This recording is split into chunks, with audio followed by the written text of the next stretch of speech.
খোকা ভালো করে ঘর দেখো, আমি মন্দিরে পুজো দিতে যাচ্ছি। কিন্তু মা এই শরীর নিয়ে যাওয়া ঠিক না। আরে আমি যতদিন হাঁটতে পারবো ততদিন আমি মন্দির যাব, যতদিন আমার শক্তি আছে ততদিন আমি যাব। আচ্ছা আমি ঠিকভাবে বাসা দেখাশোনা করবো, তুমি সাবধানে যাও। আচ্ছা খোকা। এই ছেলে, হ্যাঁ কি হয়েছে বলেন জলদি, আমাদের যেতে হবে। আমি যেতে পারছি না, আমাকে একটু সাহায্য করবে, মন্দিরে অনেক ভিড়। আরে আপনি আপনার পা দিয়ে চলেন, আমাদের সময় নেই, চল এখান থেকে।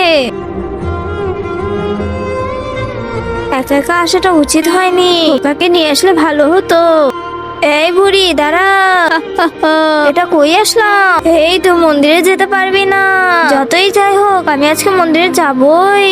এরপর কি হলো সেটি দেখার আগে নিচে সাবস্ক্রাইব বাটনটি কেউ যদি সাবস্ক্রাইব করে তাহলে তার মা বাবা চিরকাল বেঁচে থাকবে, আর যারা লাইক করবে তাদের মনে আসা যেন পূরণ হয়। আর আমি দোয়া করে দিলাম। এ দাদিমা, আপনার সাথে মহাদেবের দর্শন করিয়ে দিব।